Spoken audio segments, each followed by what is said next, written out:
Most bankers aren't ready to help you until after their third cup of coffee.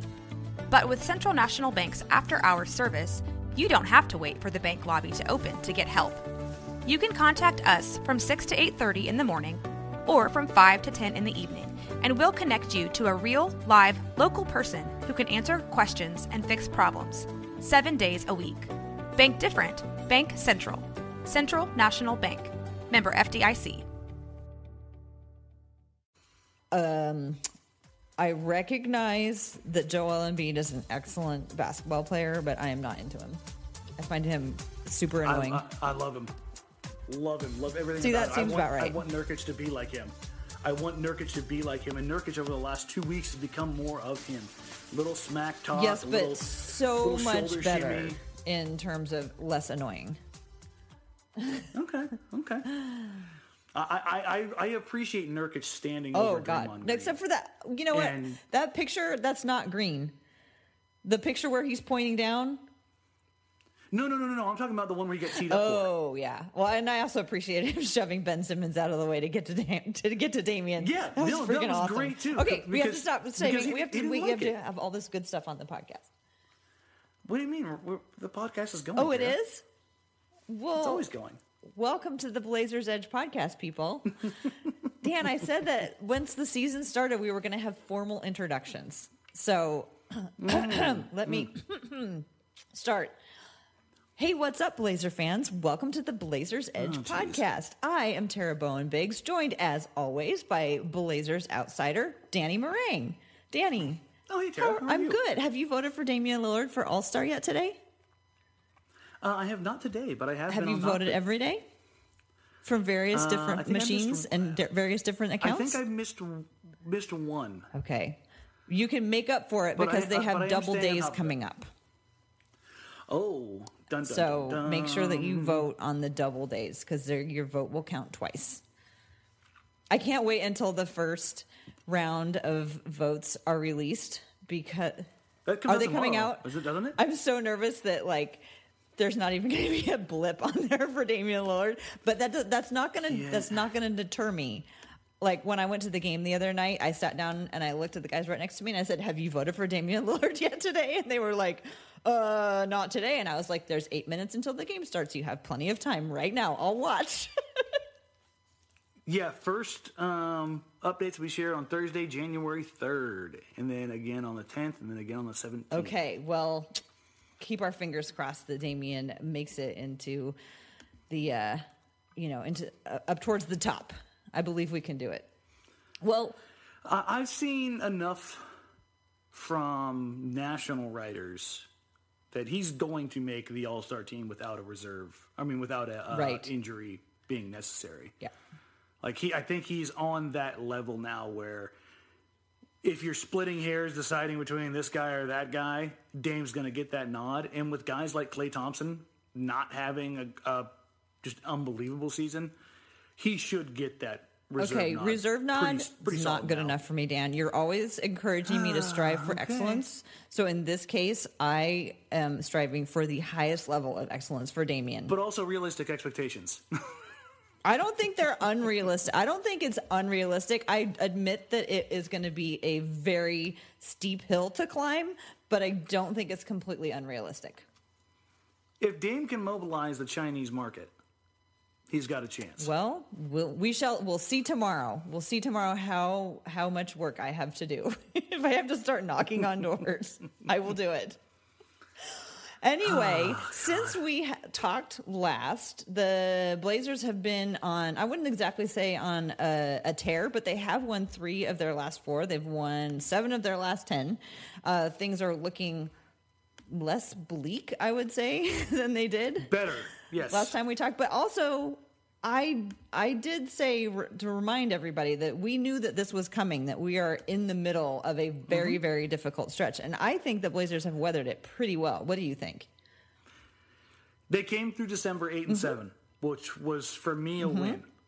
I said if you finish that month above 500, you're doing well. And they did. Yep. And now it's about maintaining health and capitalizing on the games that are coming up. You've got the Thunder and Rockets back to back this weekend. That's a tough one to crack. But then you get the Bulls, Hornets, Knicks.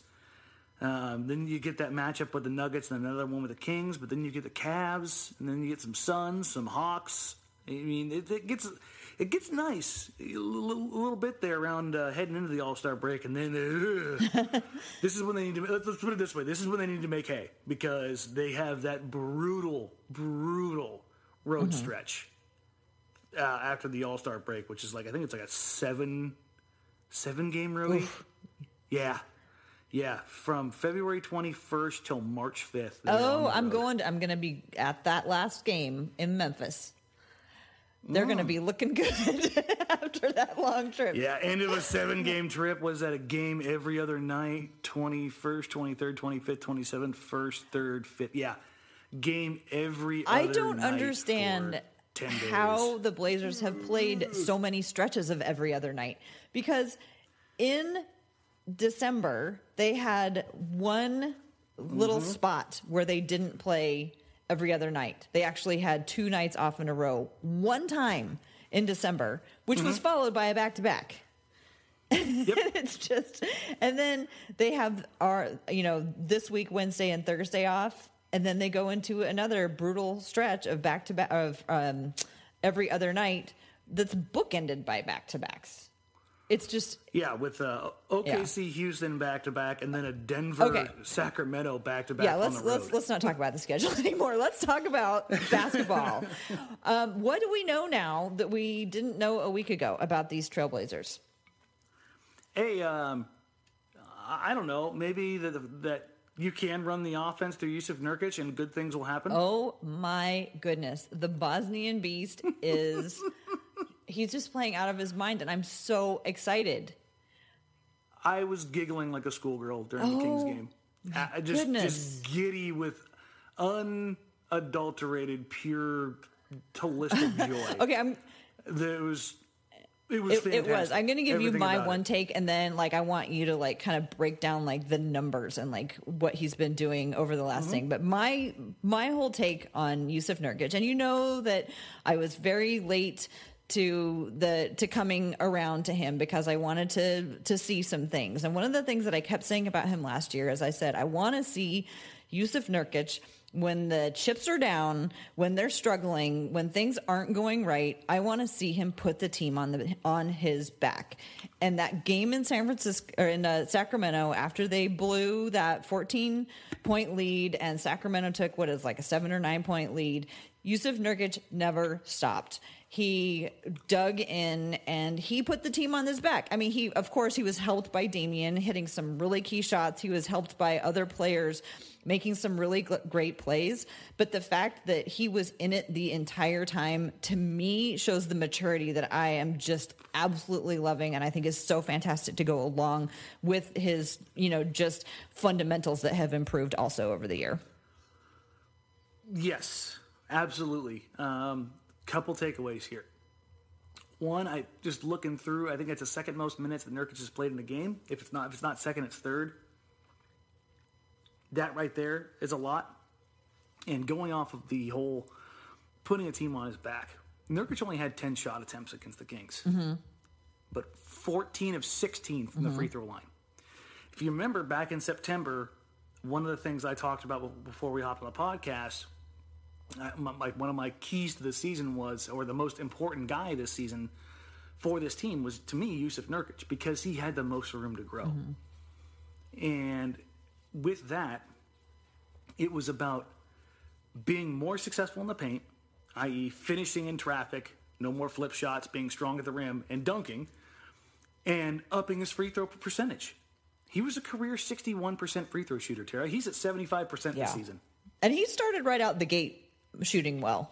Yes, he's been good most of the season. Nurkic is almost to the point where he goes to the line, I'm pretty comfortable expecting him to make them. And that's a hell of a transition from a guy who was a liability at the line for his career up until this season. The other thing is, one of the things that you questioned was, how would Nurkic react if he's not getting the ball or if he's not shooting? And one of the things I took from that Kings game last night is he played all those minutes. And what I noticed was when he had to take a breather, you know where he took it? Where? on the offensive end. Oh. He didn't take it on the defensive end. He stayed locked in defensively the whole damn game. And I was sitting there watching, waiting for it, because I'm like, okay, he's over 30 minutes. He's gassed. And Nurkic said it. Like, once he gets over 30 minutes, he's like, I got to kind of pick and choose my moments.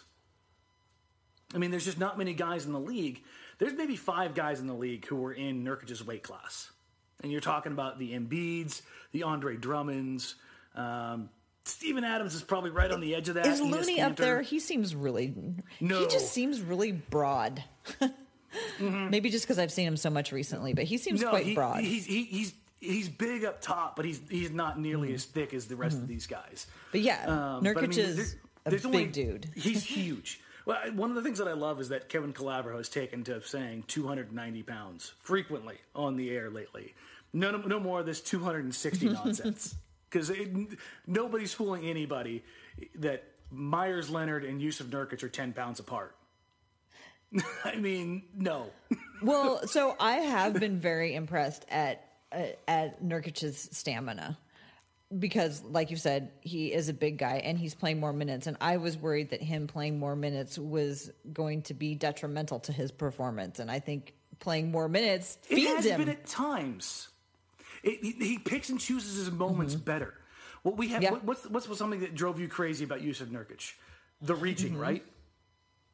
Okay, what have you not seen him do really this year? I don't see him doing anything like without thought. I mean, he just seems to be so much more deliberate in everything that he does. And he's not like finding himself out of position and reaching or, lunging here or there.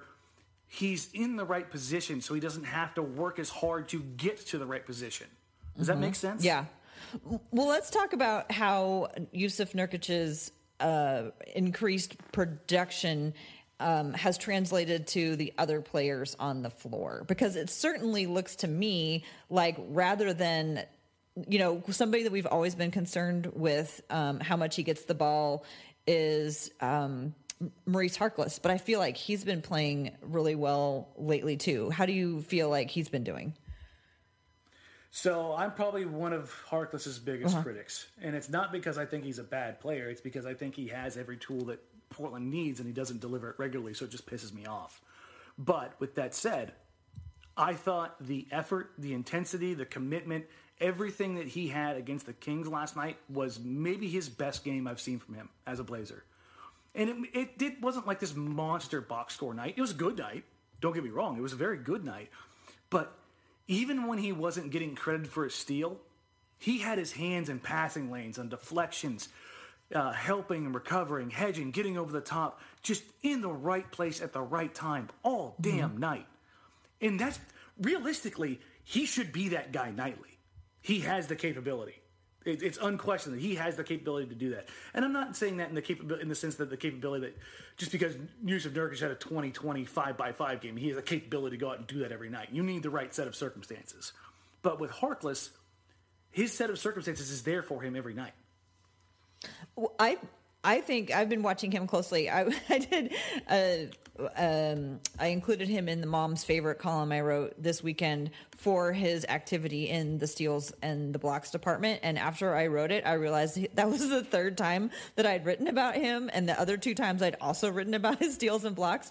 And I just got mesmerized watching, because I just go through and I watch like all of Mo Harkless' steals, all of his blocks. And what he's been doing lately is he's just a few inches closer to the guys that he's guarding, and he's keeping with them through their entire run from like one side of the court to the other. He must be putting in more miles than he has ever, I would guess, because he is running all over the place, because he's staying with people as they're making their entire run from one side of the court to the other.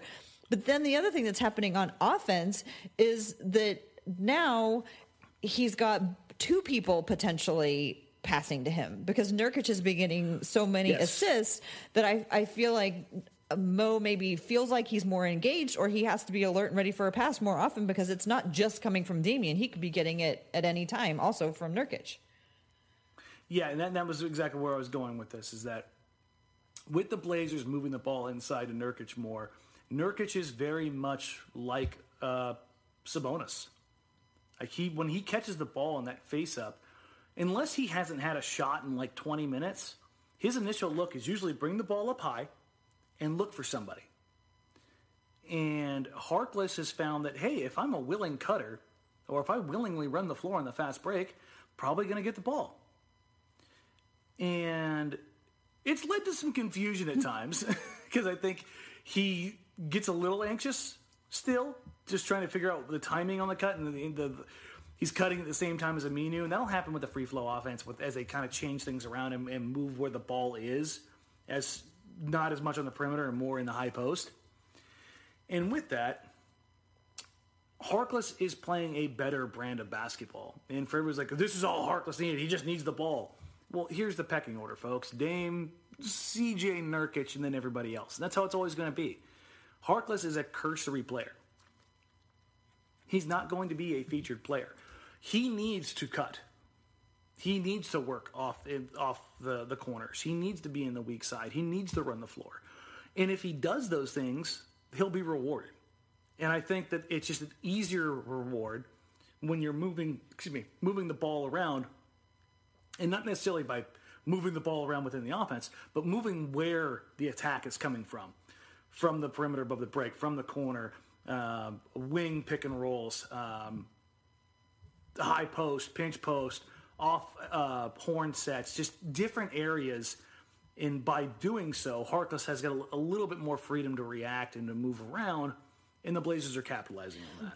I just, while you were talking, I had this flash of the billboard from this summer that Trailblazing made that said LeBron, Dame needs a third option, and I just realized that Mo has filled that role.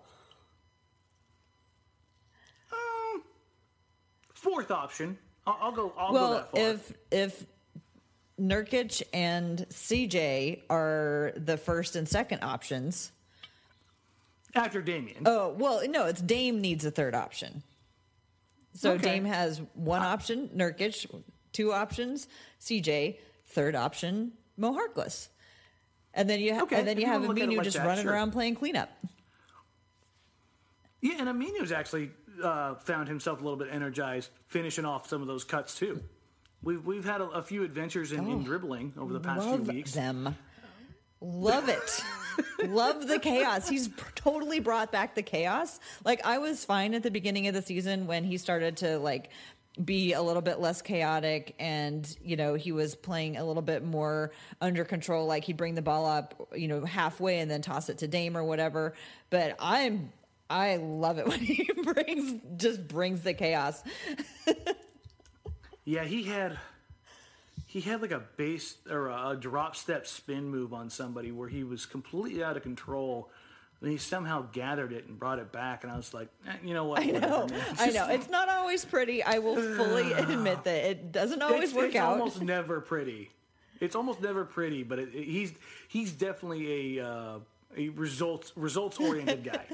Not about how it looks. That's well, for sure. And I always say that sometimes it's so chaotic and so confusing that both teams are just standing around going, what is going on?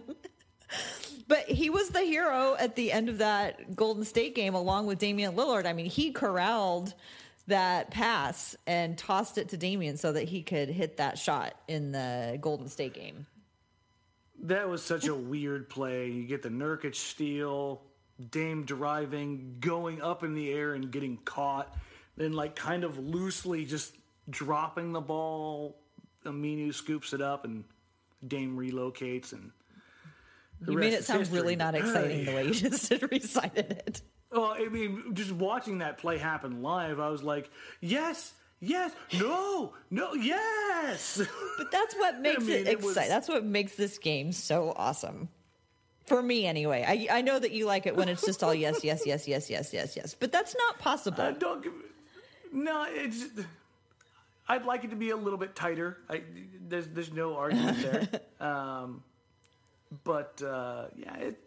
It was something. Let's just call it that. But one thing I want to get back to on Nurkic here is that the next step in this evolution is optimizing CJ McCollum with this new style of offense. It hasn't completely changed. It's still Dame and CJ. And CJ has been phenomenal in the mid-range. He just can't buy a three to save his life right now. CJ over, I think, his last 10 is shooting something like 26%. Let me update. This is his last 5.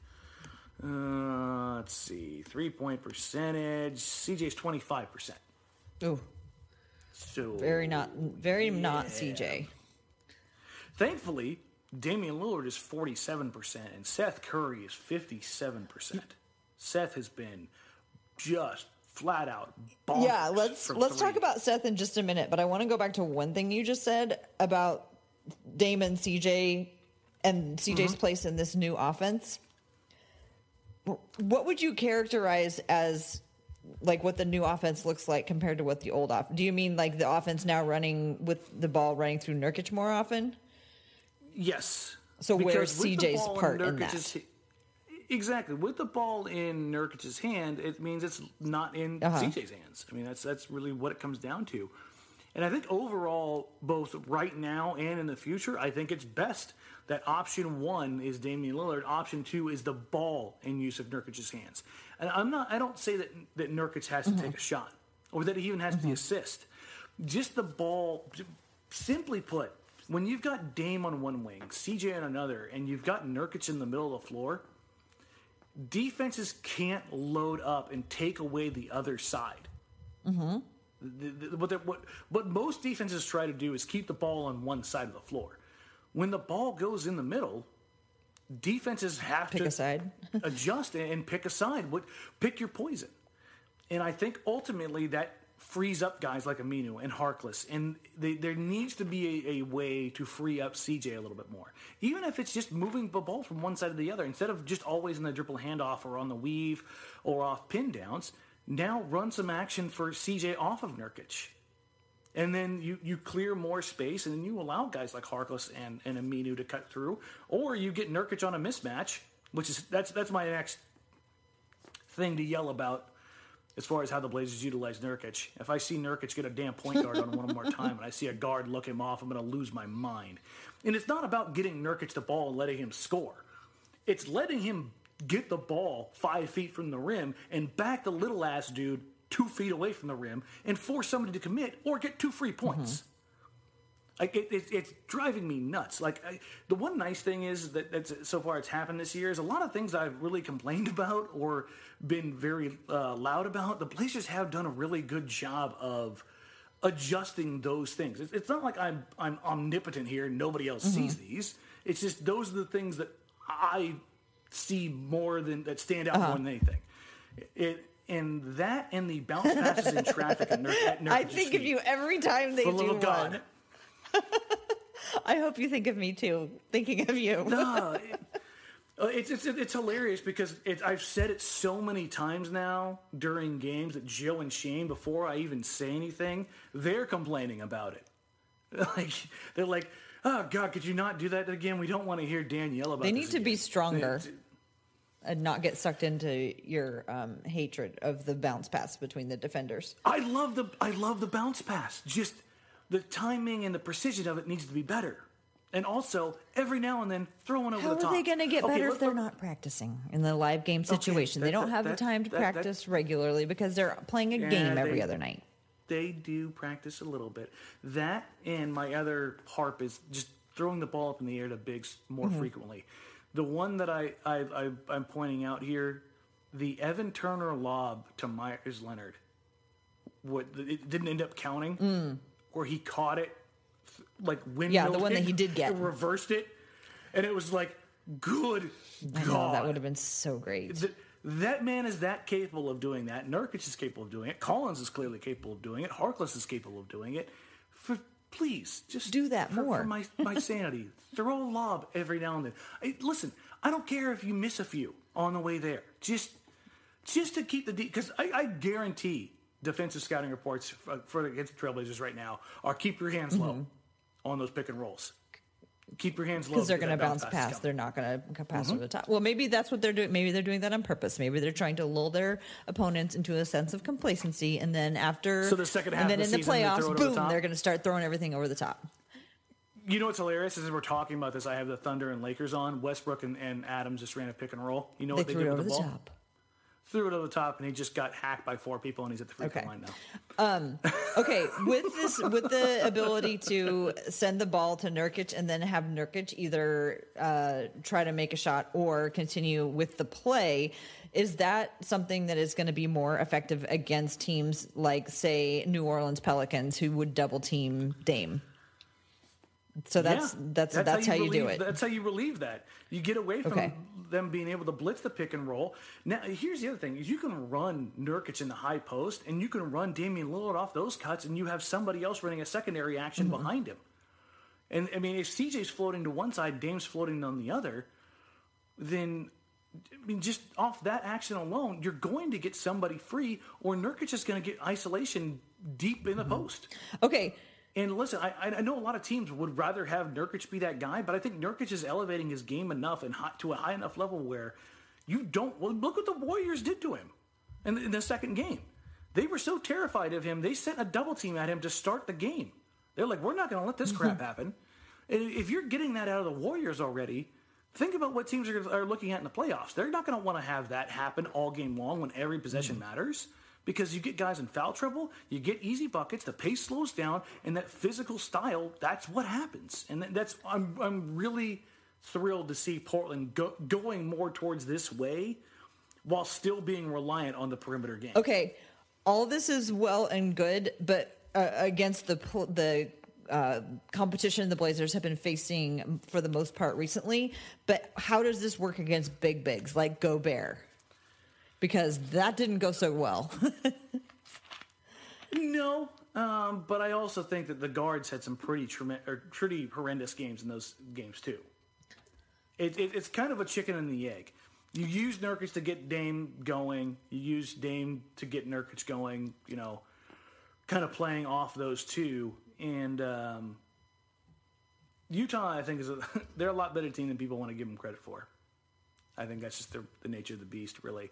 And that, I think, the biggest takeaway, at least I have, at least for a team like Utah and specifically Gobert, Nurkic has just got to find a way. He needs to find a way to handle that matchup. And over the last 2 years, he has shown that he can learn how to be effective in matchups, even after he lost the matchup. And I think one of those ways is to get him involved as a playmaker. Mm-hmm. Yeah. Well, I think they've got Oklahoma City coming up on Friday, so that'll be interesting to see how he does against Adams, and then Capella. Yeah, and then Capella. But then also, I think the other one, of course, that I'm interested in is Denver on the 13th against Jokic. See how that goes. Yeah, because followed not too long afterwards by New Orleans again. And Utah. We'll see how that one goes. But the Denver one for me and Dane Delgado were talking about this, and it was both of us noticed the same thing from, good God, what an alley-oop. Both of us noticed this from Nurkic against Jokic last time, is that Nurkic got so concerned with keeping Jokic under control that he was like, I'm just going to stay here. And I think it was to the detriment of the team in that game. Maybe he'll feel a little bit more emboldened this time. Yes, exactly. And I think that's the case. And I think over these last 2 weeks, even more so than the box score impact, the confidence that comes with this, both from his performance and from his teammates, I think that means more than about anything else going forward. Yeah, I'm so impressed with how much growth he has shown, both in his, fundamentals, in finding new roles, new ways to be effective on the field. And then, afterwards in his interviews and in his, his actions and his demeanor and how he behaves and speaks about his teammates and, is not the center. He's doing the Damian model of putting everybody else's accomplishments first. It's just fantastic. That's a lot of Nurk talk. I don't want to get lost the fact that Seth Curry has had some really good games also towards the end of December. So maybe kind of switch over to, I guess, the secondary unit. I guess what are your thoughts on Seth's performance lately and how the second unit has changed their lineups a little bit, or have you seen significant changes in their lineup, I guess? So the only thing that's set really within the Blazers lineup is Dame, CJ Nurkic, and to a lesser extent Aminu. Harkless will come and go because that's who he's kind of been. I'd love to see that change. He's going to change. I believe in him. It's going to happen. It's going to happen. No, I'm serious. I really think that we're going to see a stronger, more confident, more consistent Mo Harkless. I'm on the thrice bitten, twice shy here, so that's okay. I'll believe in him. You'll come around. I want to, but I just can't. Okay. Right. You'll come around. The other part is health. He's been getting rested on back-to-backs. He's had soreness that it hasn't gone away yet, so we'll see with that. Stauskas has been reduced to almost garbage minutes. We've seen CJ playing with the second unit again. Seth being more ball dominant with the second unit. Yeah, it seems to me he's holding on to the ball more than Turner was getting more ball at the beginning of the season, and Seth is now holding on to it longer. Seth is definitely trying to find his place, and I think that. But I mean, we're talking about a Blazers team that since LaMarcus and Batum and West and all those guys left, that's been the MO. I just think that there's a little bit more to this team now, especially on the offensive end. When you talk about Seth and Stauskas, Zach and Meyers, I think that you've got some guys, and Evan. I think you've got some guys that can do some things more consistently than we've seen in the past. Meyers is at the point now where he's a very solid, capable backup big in this league. He rebounds well. He shoots incredibly well. Zach is having some moments again of honest, good production. Still has some moments of shaky stuff. I think really he's back on par with what he ended last season with, which that's fine. Mm-hmm. But I think the Blazers are going to need more from him going forward, right? Oh, for sure. But wait, back to Seth.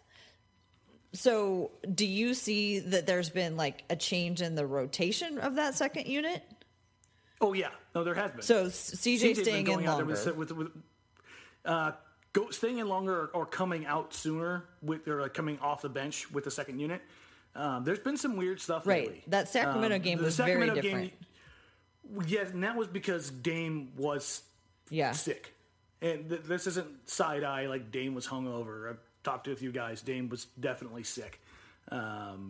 Just feeling under the weather. It's flu season. There were other times this season when there were other times this season where there were some flop sweats on the floor and you could have some questions about some other guys. But Dame just wasn't feeling good. So you saw Seth out there with the starters for a period when Seth got hot in the game. How about Evan Turner? Is he? I mean, I've heard some rumblings of people thinking that Evan Turner isn't as effective as he was at the beginning of the year. He's not, because he doesn't have the ball in his hands as much. But I'll tell you what. Granted, the 76ers didn't give a crap in that game. Evan Turner got the start and he locked up. Oh my God. Okay, for one little second on the 76ers, without Joel Embiid, they were terrible. I couldn't believe I forgot Jimmy Butler was on the team until halfway through the first quarter. And I was like, oh yeah, I forgot they have Jimmy Butler, and I only realized it because they couldn't hit a three, and I was like, what happened to Saric? Oh yeah. I mean, that was the only reason I remember that Jimmy Butler was even out there. Yeah, so the weird thing is, Friday night, my girlfriend and I went out to dinner, and I saw Butler and JJ Redick in the restaurant. And I'm like, oh, crap, these guys are already in town. They're going to be really well rested going into Sunday night's game. And so I expected them to, come out gangbusters. I mean, they hadn't played since Thursday night in Utah. So that means they got out of Utah quick and got to Portland and basically hung out for a couple days. And Portland's playing on a back-to-back in games where they went long. Yeah. Nurkic played, 35 minutes on Thursday and then 33 minutes on Saturday? And I'm like, there's no way he's going to be able to give you a 30-plus again, right? And then Nurk goes out there and gives you 21, but he just absolutely destroyed every single matchup. They didn't have anybody to send. No, What's crazy is, going back to Nurkic a little bit here, is that for 4 straight games, there has not been a player on the opponent's roster that could handle Jusuf Nurkic. I mean, that's... But I worry that's a lot of a function of, the roster and injuries. That's why I'm really anxious to see how he does in these next 2 games this weekend against OKC that's and what I was Houston. getting to. But I think Nurkic is realizing, and again, you and I have talked about this a ton off air, Nurkic coming to the game of basketball later in life than just about everybody else, right? Basically 15 years old before he ever really gets a basketball in his hands. And I think he's realizing and actualizing how big he is, how dominant a force he can be. He has been more physical over the last 2 weeks than at any point in time that I've seen him in his career. But he has backed guys down, and then he uses his counters, his drop step spin, his little up and under, his step through. But he's using his physicality to set the tone, and not just in the post, but as a screen setter too. And I think that those are the things, no matter who he's going up against. I mean, physically, I think the only guy in the league who's a real problem for Jusuf Nurkic on a strength level are Andre Drummond and Joel Embiid. I think those are the only guys in the league who can hang with him. And even against those matchups like he has coming up with Steven Adams and Clint Capella, I think that if we see the physically imposing Jusuf Nurkic in those games, that's going to be a hell of a sign going forward for the rest of the season. Well, and just to reflect a little bit on how, Jusuf, having come late to the game, is figuring out how to do things. I think the last few years he's tried to figure out, who he is and what his skills are and how to make the most of what his talents are. But I think this year he's gone to another level of trying to figure out what all that means in the context of the team. And, that's behind Damian Lillard's leadership. That's behind the, just like the culture in this locker room of the team that we complain about sometimes, like, oh, the continuity is so boring. The Blazers are doing the same thing. They're running the same thing back. You have talked about how they're on the hamster wheel.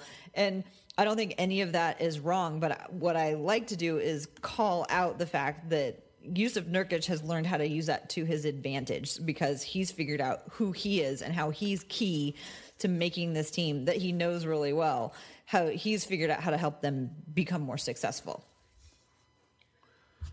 Yeah, no, I think that's spot on. And so there you go. I think Nurkic is the only guy on this team who, outside of Damian Lillard, has that ability to impact the game in so many facets, right? So it'll be interesting to see over the next, week of games to see how long. Keep your eye on Mo Harkless. So one of the things that we've been seeing a whole bunch lately, like I said, obviously, is Dame and Nurkic. But I'm wondering if you've seen any other combinations on the field, whether or not it's the starters or the secondary unit, any other combinations of players that you think are interesting and worth watching? I want to see what develops more with the second unit, because Evan Turner with Zach Collins and Meyers Leonard is the next one I go to. And the other one is, as far as integrating CJ more into the offense, I saw somebody say the other day that CJ McCollum really needs to work on his pick and roll game. And I almost put my head through a wall. CJ came into the league as one of the best pick and roll guards out of college. He was very much like Damian Lillard. But who does he do it with? Does he do it with Nurkic? I've seen him do it with Meyers in the second unit. Yes, and that's the thing, is he's not. I don't think he's getting enough opportunities to work off the pick and roll as much as he used to. Because remember, last year CJ was with the bench unit, and so he's running a ton of pick and roll. It's like all of a sudden everybody forgot that CJ McCollum used to run pick and roll endlessly. Yeah, he did it endlessly last year and the years before when he was running the second unit. So I think that it would be nice. It would be nice to see CJ not necessarily working off DHOs all the time with Nurkic, but also working in the pick and roll with him. It'd also save his legs a little bit because he runs so much. Well, that may be the other part of it, is that CJ's the only guy on this team, other than maybe Jake Layman, who can run like that. Just run for days and days and days and days and wear opposing defenses down. And that may be factored into why he's not running as much pick and roll. Because then if it's CJ running the pick and roll, you've got Dame running off stuff, and Dame expends so much damn energy every possession that that's probably part and parcel why we don't see it as much with CJ McCollum. So, so you're thinking that the next evolution of a duo maybe CJ in more pick and roll, like with Nurkic or with like one of the other bigs, or if he gets more run with the second unit? Realistically, I just want to see more pick and roll out of CJ and Seth. I think both those guys are more than capable. I mean, you were surprised when I told you how good Seth was the year before with Dallas as a pick and roll player. Seth was in the top like 5% of pick and roll guards last time he was healthy in Dallas. I mean, Seth is a very, very good pick and roll player. The Blazers between Seth, Dame, and CJ have probably the best combination, three guards in the league at as far as depth wise and how adept they are at running that set. But I guess the counter to my own argument here is the playbook is kind of out on Portland on how to bust up that pick and roll. So maybe the two-man combinations need to come from Zach or Meyers and guys working off him. And this is the other thing as far as like what's been nice to see about Nurkic. Meyers is a very, very good passer, and Zach has shown flashes of that too. I'd like to see the Blazers work the ball inside in general, not necessarily to the post, like for a straight post up, but just inside out, outside in, to Meyers, to Zach, and then have guys moving off of them because all three of those guys are more than capable passers, and I think that would develop some nice additional two-man game scenarios. Yeah, no, I like the idea of just Portland having a handful of big guys, front court guys who are capable passers. And that's just like no matter who's in, the other team has to pay attention to the center potentially being able to pass. I think that's a cool realistically, wrinkle. Hell, Biggie's a capable passer. And I'm not advocating for Biggie to get in there, but something that Portland has clearly prioritized in who they want as their big men, passing is a priority. Yeah. It was. Yeah, that's right. Because Plumlee was a passer. Yeah. Hell, Robin learned how to pass. It took LaMarcus 8 years to figure it out, but he finally figured out how to pass out of the block. Yeah. Okay. One last thing that I've been thinking of, because it is the turn of the new year. I'm not going to talk about New Year's resolutions, but what I want to know is, are there any stories that you'd like to see left behind in 2018? Anything that you're tired of hearing about? Right now, for me, it's Zach Collins needs to start. Okay. Yeah, like... Listen, I like Zach. I think he's going to be a solid, capable player who's a fringe starter in this league. That's not a bad thing. That's not a shot at him. For everybody's like, he's going to be an all-star. If you think less, you're crapping on him. No.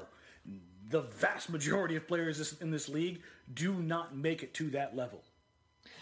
There are only so many starters in the league, and I think Zach has the ability to be that in probably a year or two. But I don't think he's ready to start right now, as we've seen over the last 2 months. He had the, first 3 weeks of play where everybody's like, oh my God, he's ready, he's here. And then 2 months of, he's what he was the end last year. And I think he's going to need another year or two of seasoning before that's a real thing. Take what Aminu and Harkless give you right now. It's not the best, but the production is more consistent than we're getting with Collins right now. And until a personnel move is made, i.e. Aminu or Harkless or one of those guys is traded, then I think it's one of those things where that needs to be put on the back burner, and everybody just needs to kind of just pump your brakes on that one. Okay, first of all, I don't think you need to qualify him as a fringe starter. I think it's okay to just say that in the future he'll be a capable starter. I think he needs to be on the right team. That's the reality of it. I don't think he's a starting center in this league, and as a power forward, I think you need to have the right kind of power forward or the right kind of center around him to make it work. That's why I call him a fringe starter, because it's the same with Nurkic. And coming into this year, I had Nurkic as a fringe starter. He was a starter by default because he was a liability in certain areas, but he's improved so much that he's solidified himself as that guy. So by fringe starter, you mean a starter who with the right in the right situation would be a starter rather than fringe as in like, well, we don't have any other choices. We'll put him in. Okay. No, it's Thank you for clarifying. It's about having the right setup around him. Like, let's take Steven Adams. Steven Adams can start on any team in this league. You know what he is. You know what he gives you. You know what his production is. That doesn't make him an all-star, but he's a solid starter no matter where you put him. Right? You're not playing Steven Adams off the floor. What? Anthony Davis is in a whole nother world. He's all world. Who's a center that you would call like a fringe starter? Would you say Capella, somebody like that? Okay. Yes, because you need to have a pick and roll dynamo. He works with the particular combination. DeAndre Jordan. DeAndre Jordan, his career is defined by Chris Paul, and now he's getting his eras with Luka Doncic. But if you don't have guys who are elite level playmakers and pick and roll players, you're not utilizing them. And DeAndre Jordan is a guy that you can play off the floor because of his free throws. Same with Capella. DeAndre Jordan's gotten a lot better in free throws. He has.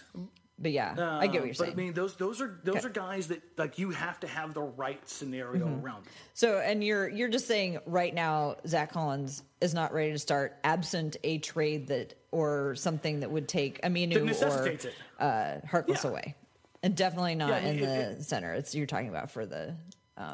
If you're advocating Collins to start at center right now over Jusuf Nurkic, I got nothing for you, man. You've reached the Please level do not of associate me with that sentence. The crazy thing is there are those that are out there that believe that. I'm just like, listen, hey, more power to you. But I have two stories I'm ready to leave behind in 2018. One is a league-wide story, and that is it's really hard to win 3 championships in a row. Cry me a river with all of your all-stars. Don't tell me about how hard it is to win 3 championships in a row. I mean, Steve Kerr talking about the real NBA. So done with that story.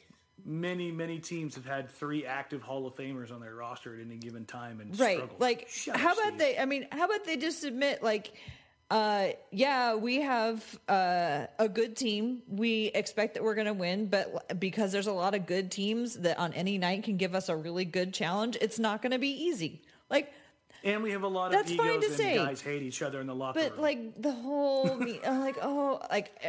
the national media, I've heard so many qualifiers. But it's really hard to win 3 in a row. It's really hard to three-peat. Like, ugh. I can't imagine what Steve Kerr goes through on a night-by-night, week-by-week, season-by-season basis, trying to manage that many egos. Yeah.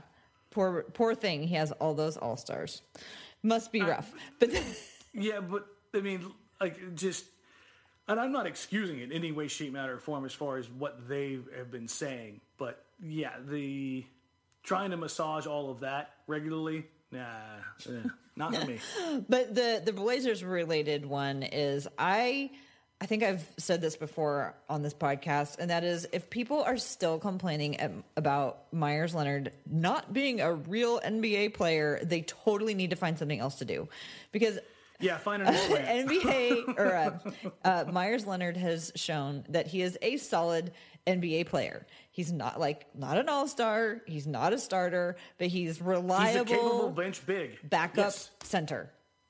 And even compare, I'm sure you can pull up the numbers, but and he is an expensive one, but he's not the most outrageously expensive, and he's out there playing. That's what I just keep coming to. So that is the story that I'm going to leave behind, and I'm going to leave it behind by not talking about it anymore. Okay, I'll let you off that one. But yeah, I mean, that's 100% true. Meyers is a capable bench big who spaces the floor and rebounds well enough and does things that you need on this team right now. It's flat out. Yeah. So what else do we have to talk about tonight? We should probably wrap it up. We've got 2 whole nights off in a row, so we should probably go enjoy that because there's not going to be a 2 nights off in a row until the end of January. Don't say it out loud. Remember, I have to work these nights. That's what I'm saying. We have tonight off and tomorrow. So we should cut this short and go enjoy all this time. You know what I would love to leave behind? I was really, really hoping to leave behind overtime games. Oh, yes. Yeah, there's been a lot recently. 3 of them in the span of like a week, and I was like, and we were joking in the studio like, there's no way this game will go to overtime, and I looked at Joe and I'm like, why would you say that out loud? I know when we were planning recording tonight, I was totally going to say, and or when we were going to originally record last night, and I was going to say, unless they go into overtime, ha ha ha. So yeah, I didn't make that joke, but it happened anyway. But this whole overtime is like really skewing the numbers because I've been tracking how many passes the Blazers have been doing because I thought that like it seemed like that they'd been passing the ball around a whole bunch more. So like I went and I looked at they have been a little bit more. Only a little bit because when you adjust the numbers for overtime, it's still right around 280 passes a game. It's not about how many, it's about where they're going. In the Blazers wins, the ball is going to Jusuf Nurkic in the post. Well, yeah. He gets more post and more elbow touches in Blazers wins. In losses, he gets less. It's literally that simple. It's like you read my article where I talked about how the total amount of passes has stayed pretty much the same, but the amount of touches that Jusuf Nurkic is getting within all that has gone up pretty dramatically. Over the last 10 games, and then I did like the 4 games previous to that, and it has just like there's just a line that just goes straight up in terms of how much he's getting the ball, which is great. So that we'll bookend this podcast with talking about Nurkic because he deserves it. He's been playing so great. And the game against the Kings may have been the single most dynamic and impactful game I've ever seen in a regular season. He was literally everywhere. Yeah. To get 24 points to get a 5x5 get to the free throw line, to make to do it with a 20-20. To get a 20-20. That's just normally when you get a 5x5, it's like 6 points, 5 boards, 5 assists, 7 steals, 6 blocks. The Andre Karolinko line. Yeah. Not 20-20, 5x5. Yeah, and then the other thing is 12 of 14 from the free throw, or excuse me, 14 of 16 from the free throw line. Yeah, that's exceptional. That to me is insane. Yeah, that is. Well, so the 2 free throws that he made at the end of that game to put them, I don't know, within like 4, I think, when they were making their run to come back, I was like, if he makes those, I might have to make him mom's favorite this week for those under pressure. Yeah. Again, the maturity that he's showing is so fantastic. Remember, we've talked about this a few times in the podcast before. CJ McCollum in clutch free throw situations. Yeah. CJ, we're just gonna hope for a good month for CJ. I'm writing about him this weekend, so I'm gonna have some things to show and talk about on Saturday. I think I'm not thinking about CJ right now. I think I think eventually he'll be fine, but just me talking about it isn't gonna do anything for him. My last thing is, I want to know, when do you think Jusuf Nurkic is going to get his first triple-double? Yeah, that's been our biggest discussion between Joe Shade and I. Oh, really? He's the most likely candidate to get it. How about the 13th of January against Denver? That's a good time. Love that. That would be like so amazing. He would love it too, let's be honest. Well, yeah, that's why it would be so great. I didn't just pull that out of the air. No, Nurk had 13, 10, and 4. I said it on Twitter last night, I think, in like the second quarter. And I'm like, he has a legitimate chance for a triple-double. And then I looked at his other stat lines, and I was like, he's got an outside chance at a 5x5. Like, kind of like half joking. Like, I didn't expect him to pick up like 3 more, or I think it was like 4 more blocks and like 3 steals at the time. I was like, he's got an outside chance. But, and then the second half started, and I was like, he's going to get there. Yeah. It was great. Well, let's go ahead and wrap it up. What do you have? What do you have coming up that's exciting? Your outsiders are back in the studio in your uncomfortable chairs. Oh God, I had a deep tissue massage today just because of those chairs. I'm so sorry. If there's anything I could do, if I could start like a Twitter campaign or anything to get you guys, light them on fire. Better chairs. Oh, those freaking chairs, man. At least when we do the podcast, Dan, you can sit in whatever comfortable furniture you want. I am literally in my like my gaming chair. Like it's like this giant, unbelievably ergonomic, comfortable, fully backed, arm-rested, glorious chair. I hope you appreciate that about the podcast. Yes, this that is you true. get to sit in your comfy chair. What do you have coming up? Let's see. I finally checked my calendar for the next edition of the Blazers What Meetup. The next meetup we have is December 13th versus Denver. We're going to be meeting up to watch that game. It's a 5 o'clock game at the McMenamins on Broadway. So folks should come out and join us. We've the What Ladies already attended a game together this year against Denver. And we're even thinking about maybe going, at least not if not this year, sometime in the future, going on a road trip. And we're like, we should go to Denver. So that's sort of become our team to gather around. So that is coming up on January 13th at the McMenamins on Broadway. Nice. The next day, I will have my guy, friend of the podcast, Dave Dufour. Is coming into town on the 14th to pick up a puppy, and he will be on Blazers Outsiders. I think we're going to have him on the pregame show or the postgame show. I'm not sure yet. I still got to work it out. But Dave will be on Outsiders, so that'll be something cool to look forward to. Otherwise, it's going to be the pre- and postgame show every game night on NBC Sports Northwest with Joe Simon, Shane Brennan, and myself. Having a good time. And again, thank you to everybody who's been participating lately. Our numbers are all up across the board, so thanks for watching and not, turning off your TVs. I would be very thankful if you leave your TV on for like an hour after the game ends. You don't have to watch; just have your TV on. You just leave it on. You know what? While people are having their TV on, they can be voting for Damian Lillard, and they can also be logging on and buying tickets to donate to Blazers Edge Night in March. So we're still looking to collect donations. So if you are feeling like being in the giving spirit, please go to blazersedge.com and find out how you can donate tickets to Blazers Edge Night in March. They will be taking those donations for the next couple months, but the sooner you can get them in, the better. I have decided that I'm going to pledge a Blazers Edge Night ticket for every alley-oop in attempt in December and January, and they have to get at least 10. And if they don't get at least 10, then I'll throw in February as well. I think they had like 6 attempts I think they had 6 attempts in December. So that's so sad. Yeah, actually, no. I mean, at least 15. They have to have at least 15 in between December and January. That get that many in a night. So for every alley-oop, I will donate a ticket to Blazers Edge Night. Yeah, there are teams that get like 6-7 alley-oop attempts a night. Well, I will be in big trouble if that happens. But the Blazers Edge Night kids will be happy. No, you're safe with Portland. I was thinking of doing something along the same lines. Not necessarily the alley-oops, but just setting a baseline. Yeah. And then just let's see if they can meet it, and if not, then the baseline still gets in played. In what statistical category? I don't know yet. I guess like you, I kind of wanted the number to land at like 15. What's a likelihood? I'll probably take a look at the games and see how many games they can win between. Now and All-Star break.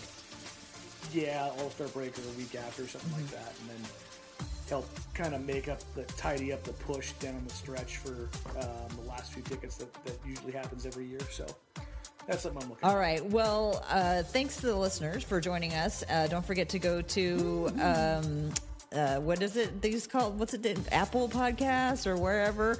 Find us somewhere. Give us some stars, please. Thank you very much.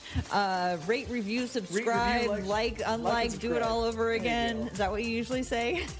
You can follow me on Twitter at TCBBiggs. You can also follow the Hoops and Talks podcast at Hoops and Talks. And that'll do it for me. Take us out of here, Dan. All right, folks, you can find me on social media at DMarang, at DMARANG. That's Twitter, Instagram, everywhere else for all of your social media needs.